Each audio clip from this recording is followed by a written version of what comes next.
So I've been working on my AC for a while. This has been giving me fits. You know, I ran the hoses down the tunnel back to the engine and just kind of laid everything in here. And there's definitely some things that are, you know, pretty tight fit. This here, not sure if you need to get anything on this here, but right now there's probably no way to connect anything on there. It's just too close to the radiator.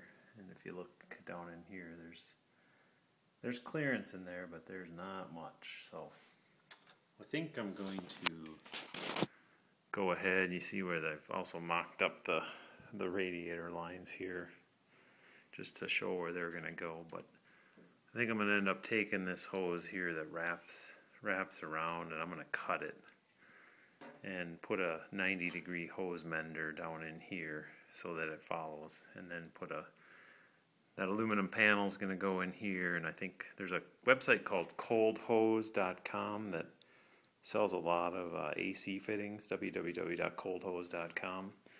And they have bulkhead fittings, so I think I'm going to bulkhead through this panel and then go ahead and connect this hose right to the bulkhead, so it'll really clean this up versus just having this hose lay kind of wherever it wants.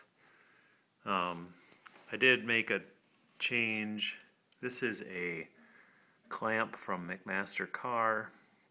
It's a Stoff clamp that is made for 3.5-inch tubing, and I married that up with an aluminum plate there that I got to cut down to size, but put a couple rivet nuts back here in the frame, mounted it up, you know, ends up with some clearance between the frame and there, and then you know, gets that, you know, whatever it is, accumulator or dryer kind of out of the way, but still leaves room for, I think, most everything else. Though probably the most challenging line that is going to come out of this is I got to run this right down to here, which, you know, this tube really doesn't do much other than get you out of the evap unit. So I'm going to try to make a custom line from here to here, and then I think I'm going to modify this line so it comes out and goes straight down and tucks closer to the frame, which will leave this area here open a little bit more.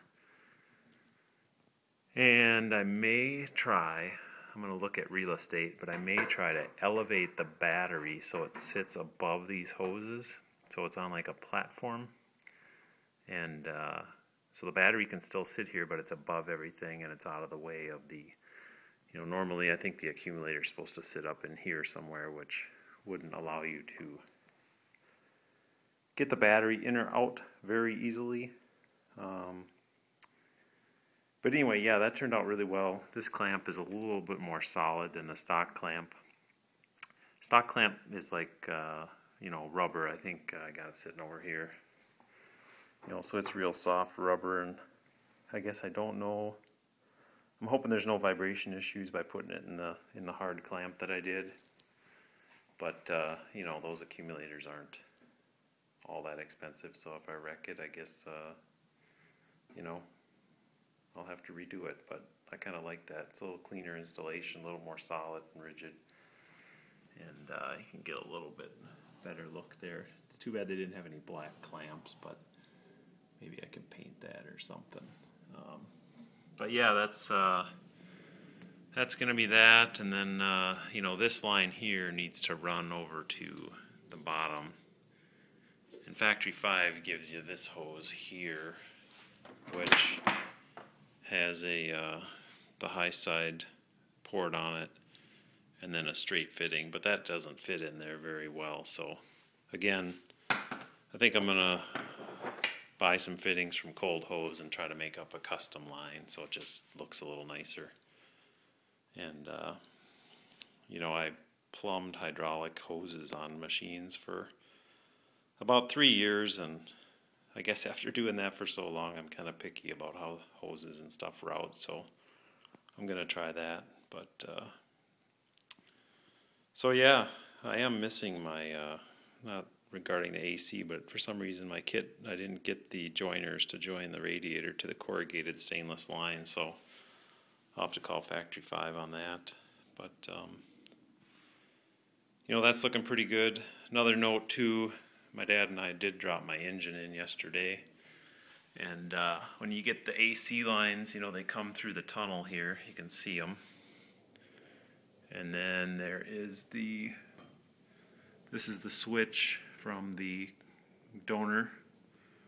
And then you get down into here and you see the fittings and manifold that go onto the AC compressor. Well, here's the infamous connector that hits the frame.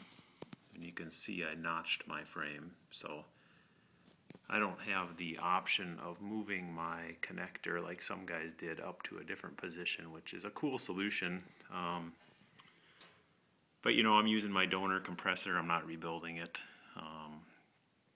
So, you know, rather than buying a new compressor for $400 or $200, I just thought I'd notch the frame. You know, I think there was some discussion whether that weakens the frame, but you know, this member here, there's a lot of triangulation in this area, and you know, I just didn't cut through 3 of the corners, so it's still a pretty strong member. But I guess that's just another note on the AC. So, good deal.